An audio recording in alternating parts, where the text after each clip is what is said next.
Você falou sobre o Idaí, né, que o presidente falou, e Sim, essa...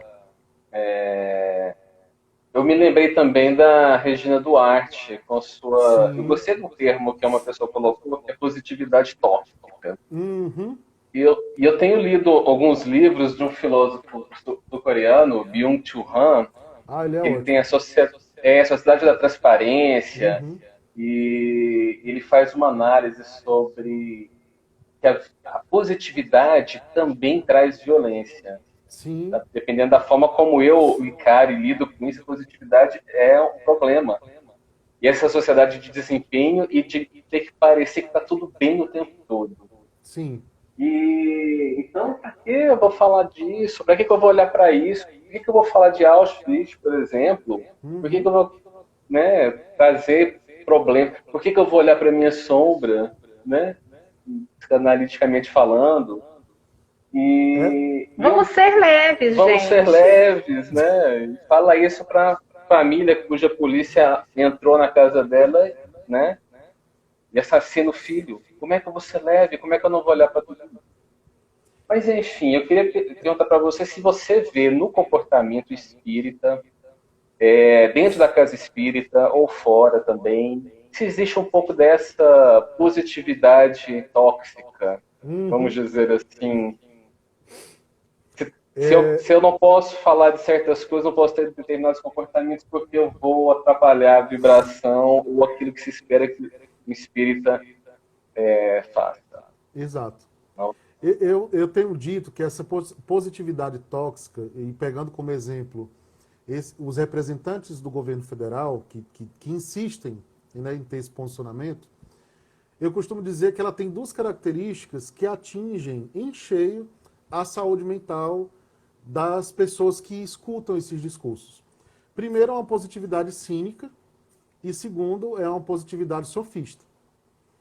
Então, a aparência da retórica ela é mais importante do que o fato do acontecimento. Né? Então, eu crio um cenário em que eu vou minimizar propositalmente aquela situação em prol de tornar o discurso mais leve, ou ser uma alma mais leve, como disse a Regina Duarte. Né? Engraçado que a expressão facial dela, ao dizer aquela frase, ela parecia ser a pessoa que mais estava em sofrimento naquela entrevista. Mas ela insistiu em manter um personagem que provavelmente ela ensaiou para passar uma mensagem de positividade em relação ao governo. Né? Nas casas espíritas, eu também vejo, isso não é de forma generalizada, mas é muito comum. Eu também Uhum. vejo essa postura cínica e também vejo essa postura sofista.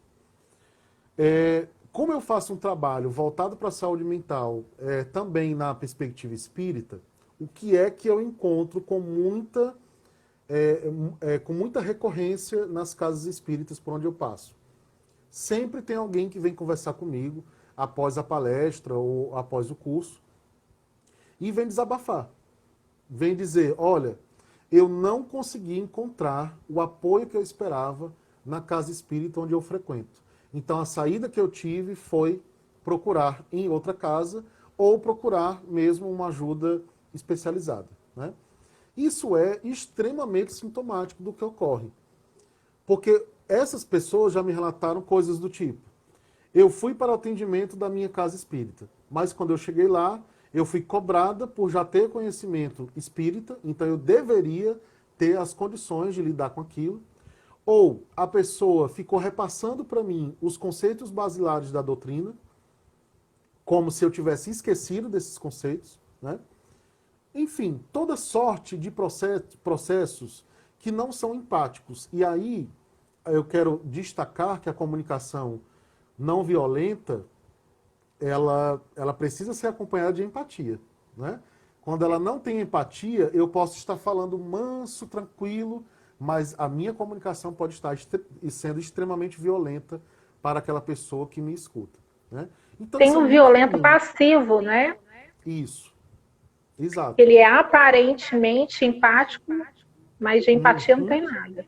Eu exato. queria reforçar que o Marshall Rosenberg dizia que ele tinha Uhum, muito medo dos nice people, as pessoas boazinhas, Sim. ou, como se diz hoje, os homens de bem, aquelas pessoas que são sempre sorridentes, sabe?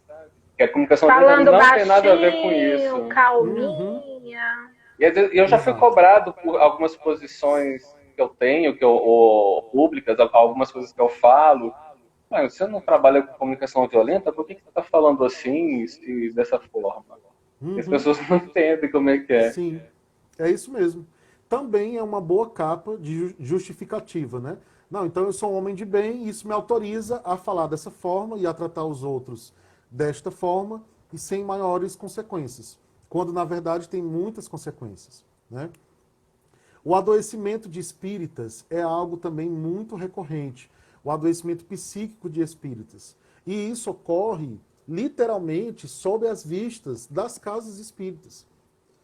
Ano passado, em pleno processo de adoecimento psíquico, que eu vi diversos companheiros espíritas, uma pessoa de uma das casas espíritas que eu frequento tirou a sua vida. Quando foi na reunião mediúnica seguinte, que a casa lá monta a sua reunião assim, duas reuniões de desobsessão, um estudo e uma reunião para casa. Quando foi na reunião para casa, no meu grupo, um espírito se comunicou e disse assim: eu quero dizer que vocês são os culpados pelo fulano de tal ter tirado a sua vida. Aí o dialogador conversou com ele e orientou, ou pelo menos tentou, né? Porque a comunicação também presente nas mediúnicas, ela é muitas vezes extremamente violenta para os espíritos.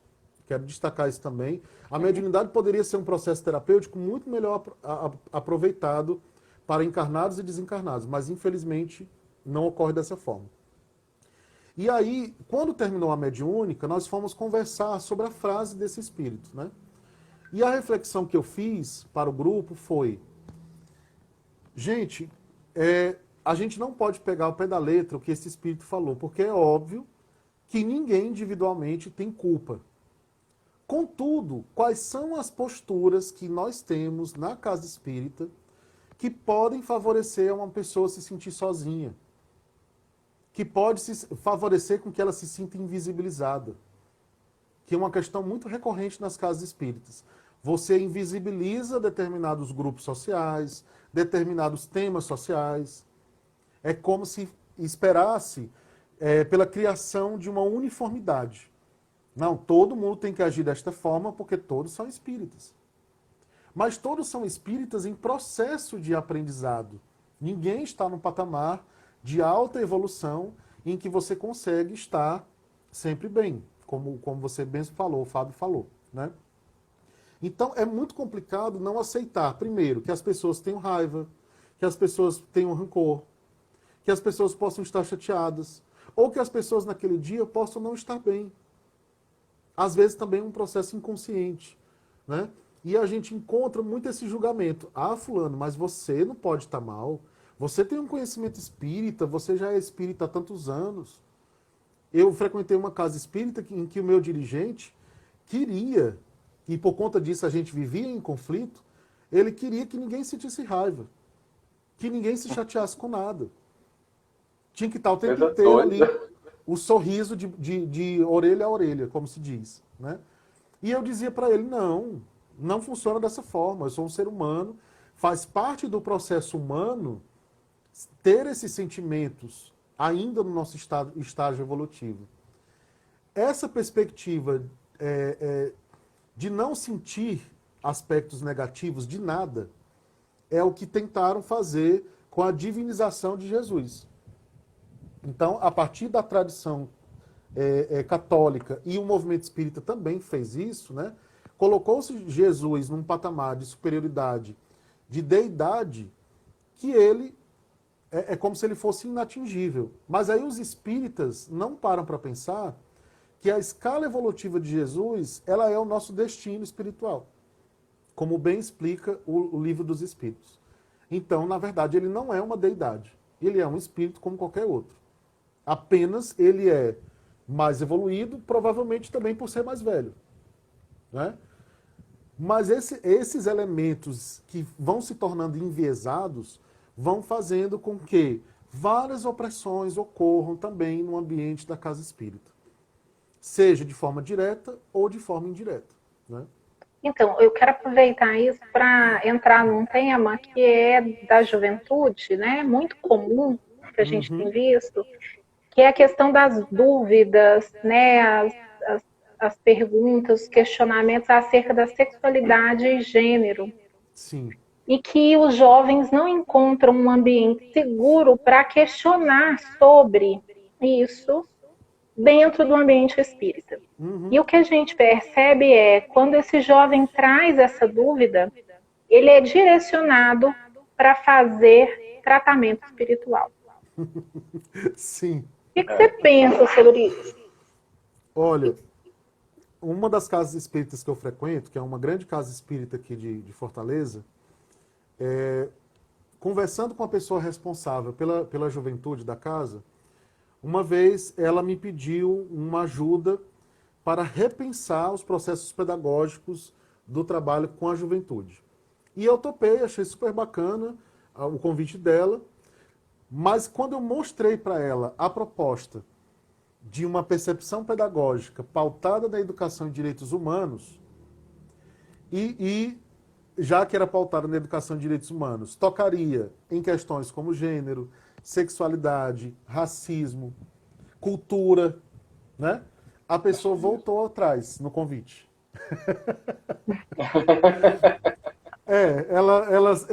Ela tentou fazer de uma forma educada, não vamos mexer nisso agora, depois a gente vê, né?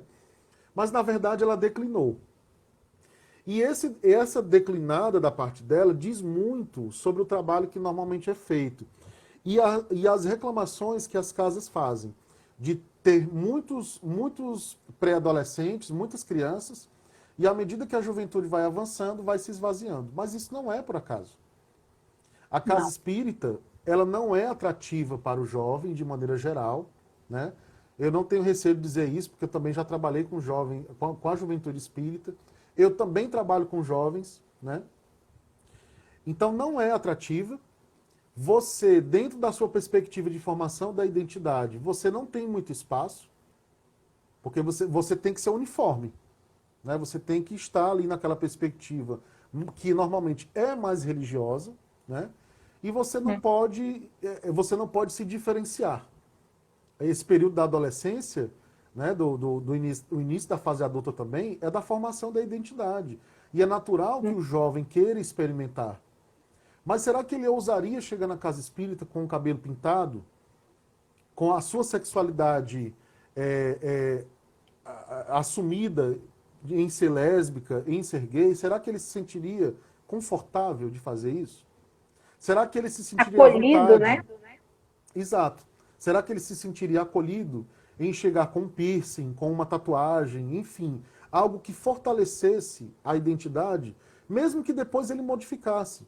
Porque é outra questão que normalmente nem as casas, nem os pais conseguem compreender, que o jovem está testando os elementos que vão compor a sua identidade. Então, ora ele pode se identificar com algo e depois ele muda completamente. Numa live que eu participei sobre saúde mental na adolescência, uma mãe perguntou assim: eu descobri que meu filho é ateu, ele tem 14 anos, o que eu faço? Aí eu disse: nada. Você não tem nada o que fazer. Exatamente. Mas ele não vai para o nosso lar. Pronto, exatamente. Que perigo. Eu falei para ela: olha, é natural que ele experimente. Inclusive, eu mesmo fui ateu durante um tempo na minha vida, exatamente na adolescência. Porque era uma marca de quebra. A minha família era católica, então eu precisava me reafirmar. Então, antes de conhecer a doutrina espírita, eu fui ateu. Isso não interferiu na minha formação ética. O problema é que a visão sobre a juventude ocorre nas famílias e também nas casas espíritas, é uma visão moralizante. Aí eu preciso ditar para o jovem como é que ele tem que ser, sem respeitar a individualidade dele. E aí não tem como você conquistar o jovem dessa forma. Existe empatia dentro do movimento espírita? Nossa, eu pensei tantas possibilidades para responder a essa pergunta, mas eu me arriscaria a dizer que no movimento espírita hegemônico não existe empatia. Porque a empatia pressupõe muito mais do que aquela visão tradicional de eu vou me colocar no lugar do outro, né? Muitos até tentam fazer isso. E aí tentam compensar na forma como trabalham na casa espírita, nos projetos sociais, enfim. Mas empatia mesmo, no sentido mais amplo, de você acolher, inclusive, o outro, eu penso que isso ainda nós não conquistamos. É porque eu penso que você recebe o outro muitas vezes na esperança de que ao chegar aqui eu vou mudar ele para aquilo que eu considero normal e aceitável. Isso. E aí a gente entra na normose, né? Na normose do movimento espírita. Isso. Eu quero citar um caso para vocês que para mim foi o mais icônico que aconteceu em uma reunião mediúnica, mas que ocorre também em outras situações entre os encarnados. Numa reunião mediúnica no meu grupo, um espírito que havia sido escravizado na última encarnação dele, né? Ele deu um comunicado desabafando. Ele disse que não tinha ódio, mas ele tinha muita tristeza por ele ter sido tratado de forma não humana, por ele não ter sido respeitado e etc. A conversa ia bem, porque ele estava conseguindo colocar para fora a sua frustração, a sua tristeza e etc.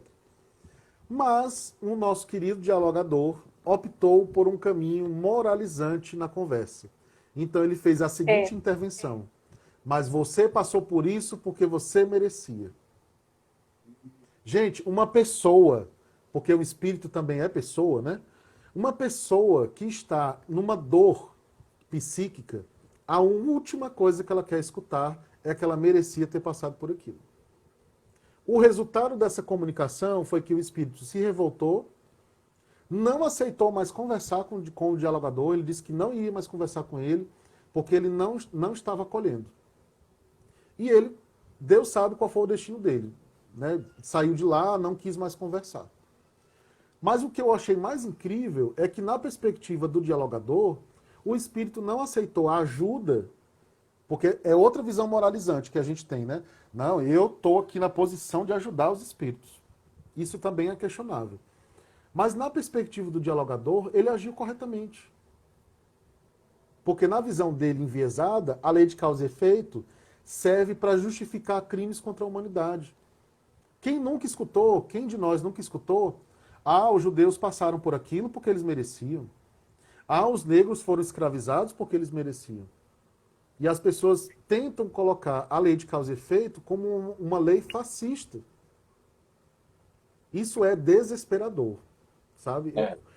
Quando a gente tem visto aí esses desastres, às vezes coletivos, como foi o caso de Brumadinho e outros, essas explicações. Gente, como passar uma explicação dessa para as famílias que perderam, né, seus entes queridos? E na verdade a causa é da irresponsabilidade dos seres humanos, é da escolha consciente, né, de tomar a decisão errada, que menospreza a vida humana. Então, como que você justifica isso pela lei de causa e efeito? É uma explicação muito rasa, nada empática, nada amorosa. E a gente vê isso se replicando todos os dias no meio espírita. Né? E a gente precisa combater isso.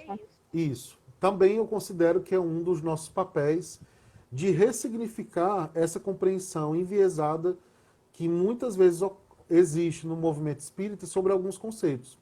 Reforma íntima é um conceito que eu não consigo ver que ele tenha uma eficácia do ponto de vista do aprendizado da pessoa.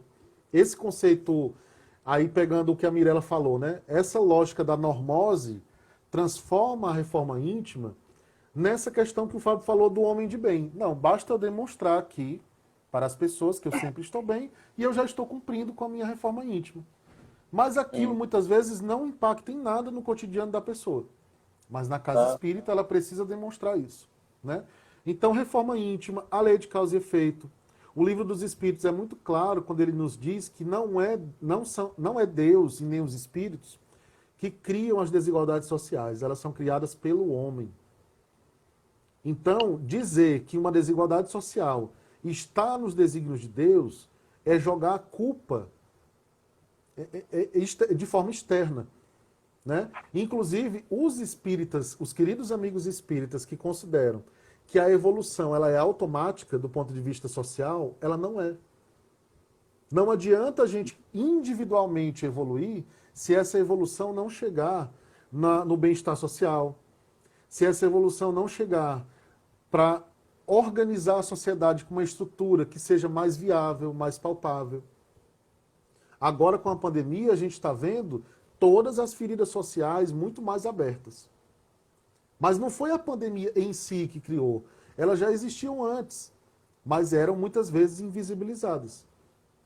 Inclusive, eu tenho dito que uma pessoa que insiste em dizer que determinadas desigualdades sociais não existem, é porque realmente ela está fazendo uma escolha ali muito complicada de visão de mundo, porque essas desigualdades estão escancaradas, né? Escancaradas. Ainda mais no Brasil, que é um dos países mais desiguais do mundo. Uhum. Eu colhi um texto, uma fala do Tagore, aquele escritor indiano, onde ele fala assim, eu vou tentar resumir. Ele falou que conhece-te a ti mesmo não é a verdade final. Deixe-se ser conhecido pelos demais. É também de grande importância. Então, ele diz o seguinte, que a reputação de uma pessoa está baseada na forma como ela é conhecida pelo mundo externo. Se essa identidade externa, como eu sou visto, né, não se afina de alguma forma com a minha verdade interna, ocorre então uma cisão na existência. É uma coisa que fala de integridade, do que eu acho que eu sou, através da minha reforma íntima, um homem de bem, e daquilo como os outros me veem, né, e o impacto disso, né, aos olhos do outro. Então, isso tem para mim do diálogo com essa reforma íntima, que às vezes é algo que eu faço para mim. Eu estou ótimo, já fiz a minha reforma íntima. Mas estou apoiando alguém que diz que tem que armar todo mundo e tem que matar 30 mil. Pois é. Aí eu acho que fica uma coisa que não dialoga, né? Então, não fica só no conhecer a ti mesmo, mas também como é que eu me relaciono e sou visto, né, no mundo. E o conhece-te a ti mesmo é um processo que nós mal iniciamos, porque nós estamos ainda engatinhando, né, na realização desse processo, né? Então, muitos espíritas acabam caindo nessa ideia ilusória de que uma única existência vai ser o suficiente para você reelaborar os hábitos, os pensamentos e os sentimentos que você cultivou ao longo de várias encarnações. Eu conheço pessoas que desenvolvem também processos de adoecimento porque elas são palestrantes, dialogadores, pessoas que têm uma certa influência no movimento espírita, mas elas vivem sendo atingidas pelo sentimento de culpa. Porque o que elas sentem internamente, as outras pessoas não sabem. Então ela se sente cobrada por ela mesma, por estar sempre num padrão muito alto de comportamento, de benevolência, de sorriso e toda aquela aparência exterior que a gente já conhece. Isso também causa adoecimento.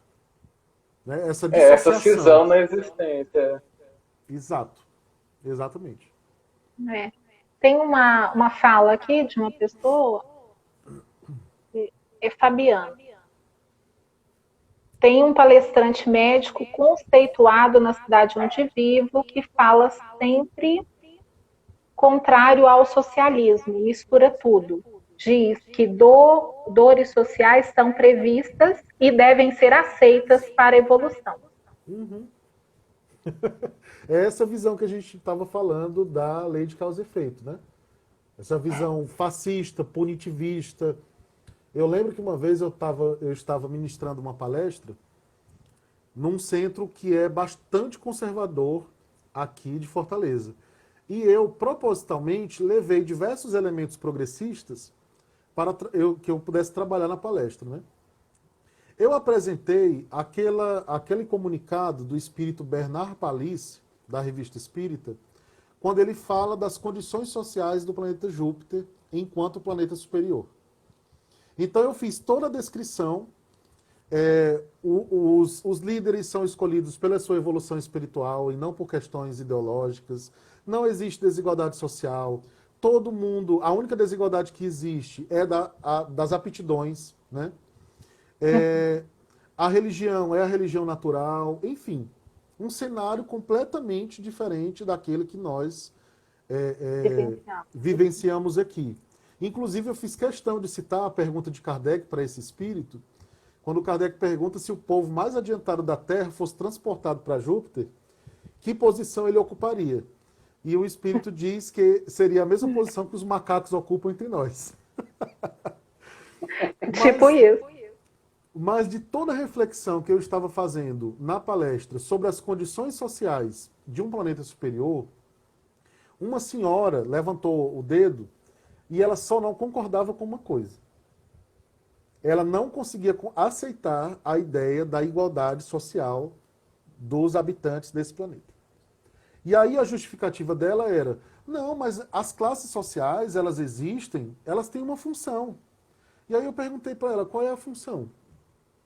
Quer dizer, então, que na visão da senhora, a evolução espiritual vai se dar ainda com gente passando fome, ainda com gente passando frio, ainda com gente sem acesso à educação, a emprego. Então, na cabeça dela, a meritocracia neoliberal deve justificar a existência das classes sociais. Portanto, a gente não precisa estar preocupado com a evolução social, o bem-estar social. Eu fiquei muito chocado, confesso para vocês. Né? E é isso, né? Uma sociedade de castas, né? Classes e castas. E no meio espírita, né, Lindenberg, eu tenho que ter o pobre de estimação. Isso. Para eu fazer a minha caridade e ficar bem, eu estou fazendo a minha parte. Exato. Então eu vou para o nosso lar. Exato. Isso? Que é tornar a vida espiritual antropomórfica, né? A questão das colônias eu acho extremamente controversa, porque os espíritos superiores não se deteram a descrever esses ambientes temporários em que os espíritos podem habitar, né? E aí é incrível como essa ideia que o Herculano Pires vai dizer que é uma ideia André Luizista, que tomou conta do movimento espírita, né? É incrível como ela é bem aceita. Porque eu preciso ter uma vida próxima daquela que eu tenho aqui, então nosso lar é apresentado como uma cidade que tem greve, por exemplo. Que os espíritos entraram em greve porque queriam uma alimentação mais materializada, né? Enfim. E isso é amplamente aceito pelo movimento espírita de forma assim tranquila. Mas as perspectivas de desapego, né? Exatamente. Mas as perspectivas de desapego, de perdão, todas elas passam batidas. Agora, as outras que servem para projetar uma imagem antropomórfica da vida espiritual, elas são amplamente aceitas, né? O que é outro processo também complicado para a gente desconstruir. Eu queria resgatar da psicanálise. Como é que você acha que espiritismo e psicanálise podem contribuir juntos para a gente melhorar esse ambiente aqui? Melhorando aqui terráqueo, né, encarnados, melhora com certeza o mundo dos desencarnados também, né, o mundo espiritual. Sim. O Kardec sempre disse que a doutrina espírita se relaciona com as diversas áreas do conhecimento, né? E, ao meu ver, tem algumas áreas que elas se relacionam de forma ainda mais estreita com a doutrina espírita. A educação é uma delas e as questões que envolvem psicologia, psiquiatria e psicanálise também. Porque a psicanálise, para mim, ela vai atuar num primeiro nível em resgatando uma concepção de autoconhecimento que não seja um processo místico e ascético da busca espiritual pela verdade, sem trabalhar os elementos internos da personalidade. Então, eu sempre gosto de trabalhar nas minhas palestras e cursos que a reforma íntima ela não pode ser estática, ela não pode ser pautada em processos ilusórios. Você não pode achar que cumprir determinadas tarefas na casa espírita, automaticamente você vai estar se modificando, se reconstruindo. Isso é um processo que exige um aprofundamento muito maior. Não à toa eu sou junguiano, porque para mim o Jung tem outros autores também da psicanálise, mas o Jung para mim ele é o mais espírita de todos, e não é por acaso. O Jung passou boa parte da vida sem poder falar abertamente das crenças espirituais dele, mas no mais próximo do final da vida ele inclusive participava de reuniões mediúnicas, né? Então ele estava convicto da existência dos aspectos espirituais relacionados ao ser humano. Então, quando a gente traz esses aspectos para uma reflexão mais ampla, de existência, construção de sentidos, desapego, o trabalho voltado para o autoaperfeiçoamento, para o perdão, para o combate mais efetivo do orgulho e do egoísmo, ao meu ver, a psicanálise ajuda a refinar esses conceitos para o espírita. De modo que vai ser mais difícil para o espírita continuar com algumas perspectivas mais fáceis, né, de evolução e de autoaperfeiçoamento. Eu acho que a psicanálise descortina de forma mais clara o que é evoluir, né? Diga, Mirella. E desnuda também, né, o ser humano. Isso. E desnuda. Inclusive aquela pessoa que tinha certeza que ela estava seguindo o caminho evoluída. Exato. Então eu acho que é um bom filtro. Mesmo. É um bom filtro. E sem falar na perspectiva da saúde mental, da prevenção também. Prevenção à ansiedade, prevenção à depressão, prevenção ao suicídio, né? O Espiritismo tem conteúdos magníficos do trabalho de prevenção ao suicídio. O Espiritismo trouxe uma nova categoria de suicídio. Isso quando não se falava sobre isso, né? Que é o suicídio moral. Os casos previstos lá no Céu e Inferno sobre os suicidas também nos ajudam a compreender os contextos daquelas pessoas, o que elas estavam vivenciando antes da decisão de tirarem a própria vida. Como é que elas estavam no plano espiritual após tirarem a própria vida. E aí, algumas pessoas já me perguntaram, mas nem todo espírita vai para um vale dos suicidas? Digo, meu povo, a gente não pode pegar uma obra psicografada como a verdade universal da realidade dos espíritos. Ali é uma região temporária, ela não se justifica por ela mesma. Né? Ela é passageira, ela cumpre um papel, mas ela não vai permanecer ali de forma eterna. Né? Então eu sempre gosto de falar também dessas nuances, e o Espiritismo também tem muito a colaborar com essa prevenção. Né? Inclusive, eu acho, Lindenberg, os espíritas muito ingênuos. Sim. Você não acha? Sim. Não existe assim um questionamento, parece que adulto, sim, dos indivíduos sobre tudo o que é produzido dentro do meio espírita. Não tem um questionamento, parecem crianças, eles são extremamente infantis na análise.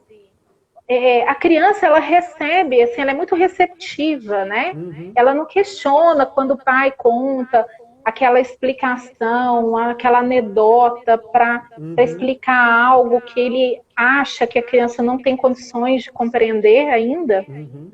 E a criança aceita aquilo. E eu vejo muito isso dentro do movimento espírita. E eu acho que a gente precisa adultecer, né? Sim. Passar pelo crivo mais adulto mesmo. Então, questionar. Não importa de que médium que venha as mensagens, ou espírito que assina a mensagem. Isso não tem a menor importância. Porque a gente sabe que não funciona assim. Quem é médium sabe que não funciona desse jeito. Nós somos carteiros, né? Eu sou médium desde criança, eu já dei comunicação de espírito de tudo quanto é jeito, e eu simplesmente questiono absolutamente tudo. E eu acho que isso é a forma correta de lidar com essas comunicações. Sim. Tem duas coisas que eu vejo muito recorrentes nas casas espíritas e no movimento espírita. Uma delas é esse ponto que você falou. A criança emocional toma conta, né, da perspectiva do movimento espírita. E as questões narcísicas também. Porque tudo os espíritas acham que é com ele, que é com eles, ou que eles têm a explicação para tudo. Não, então a pandemia só pode ser uma punição. Não, a pandemia tem que ver que é um processo de evolução para que a gente possa avançar mais rapidamente, e etc, etc, etc. Né? Então são duas questões que impedem um conhecimento mais aprofundado e impedem a criação desses processos ilusórios que as pessoas vão criando ao longo da vida. Né? Evoluir, do ponto de vista da psicanálise, do autoconhecimento, dá trabalho. Porque há momentos que você tem que olhar para si como você é, efetivamente, dentro do que é consciente, pelo menos, né? Mas nem todo mundo quer admitir, nem todo mundo quer enfrentar a si mesmo. Nem todo tem mundo a quer questão da vaidade, do orgulho, Isso. né? Exato. E aí não posso causar distúrbio ali no grupo se eu questionar aquela mensagem. A gente vê isso muito na reunião mediúnica, né? Não vou questionar, foi fulano de tal que deu a mensagem, vamos deixar assim, né? Exato. Eu sempre fui, a minha mediunidade de psicografia, ela se desenvolveu muito cedo. E eu sempre escrevi muito, né? Assim, já há muitos anos que eu escrevo mensagens diversas. Nunca pensei assim, em publicar nada, mas eu sempre escrevi muito através da espiritualidade. E uma coisa que eu sempre notei, como as casas espíritas não atuam no desenvolvimento de médiuns psicógrafos, e eu acho que isso é proposital, sempre ficam as mensagens psicografadas nas mãos de alguns poucos eleitos, que essas mensagens podem ser aproveitadas, podem ser divulgadas e etc. Né? Nas reuniões de desobsessão, por exemplo, normalmente eu recebo uma psicografia para a pessoa que está sendo atendida. E eu vinha fazendo isso sempre, até que um dia eu descobri, no meu centro espírita, num dos que eu frequento, que as mensagens estavam sendo arquivadas. Por quê? Porque alguém lia e achava que, não, essa mensagem não pode ser entregue à pessoa que está sendo atendida. Então vamos arquivá-las. Né? Então qual é o sentido? E uma vez eu questionando isso na minha cabeça, um espírito amigo disse assim, mas você vai continuar fazendo a sua parte, que é escrever. Você não pode dar conta das ações dos outros. E ele tinha toda a razão. Eu tenho que cumprir a minha parte enquanto médium. Né? Infelizmente, se essas mensagens não eram aproveitadas, era uma questão institucional enviesada que eu não poderia evitar que ela acontecesse. Né? Mas isso acontece com muita frequência em várias questões sobre mediunidade. Se você é um médium X, se você dá um comunicado de um espírito considerado famoso, não tem problema nenhum. Mas se você for um médium Y, você não pode, de forma alguma, dar um comunicado de um espírito mais conhecido, porque automaticamente você vai estar num processo obsessivo. Né? A minha vida inteira eu passei por isso em algum momento. Né? Então é curioso, é um processo curioso. É isso mesmo. Eu acho que a gente está chegando, então, ao encerramento, né, do nosso bate-papo, que foi incrível. Eu vou te passar para falar umas considerações finais, Lindeberg, mas agradecer a todo mundo que participou, dizer então que vai estar lá no YouTube, para quem quiser assistir depois, na segunda-feira, dizer que é um prazer estar com você, com o Coletivo Girassóis, Guilherme de Miranda. Grupo Guilherme de Miranda. Você também lá do Instituto de Filosofia Espírita do Ceará, não é isso? Exato. Que maravilha. Eu estou em várias frentes aí ao mesmo tempo. Olha, é muito bom isso. Eu acho incrível isso. Admiro quem consegue estar em vários lugares ao mesmo tempo e sendo atuante. Estou tentando isso, hein? E eu achei que nosso papo foi muito enriquecedor, trouxe reflexões. Eu acho que algumas tarefinhas de casa, de pesquisar, de aprofundar, de conversar com outra pessoa. Olha, eu vi essa reflexão. O que você acha? Como é que é isso na sua casa espírita? Eu acho que mais do que trazer respostas, é trazer os questionamentos, né? E ter esse início de questionar, né? De se questionar, questionar o que você está vendo ao seu redor. Eu acho que isso é o mais importante. Verdade. Então foi muito bom e você é sempre muito bem-vindo. Gente, eu agradeço demais. Assim, o tempo passou tão rápido que eu não percebi. Assim, a nossa conversa é como se ela pudesse continuar ainda durante muito tempo. E eu agradeço demais pelo convite. Também estou à disposição para a gente trocar outros momentos, outras partilhas. Estou encantado com todo esse movimento que nós temos conseguido fazer, inclusive de aproximação, né, dos grupos, dos coletivos, das perspectivas, porque as pessoas têm formações diferentes que se complementam, e isso para mim é um movimento de aprendizado fantástico, que eu realmente fico muito feliz de conhecer pessoas como vocês e de outros coletivos que a gente tem estreitado laços nesse período, né? Então, muito obrigado, tá bom? Tá bom. Um abração, tchau para todo mundo, muito obrigado. Um abraço, gente, até a próxima, tudo de bom. Tchau.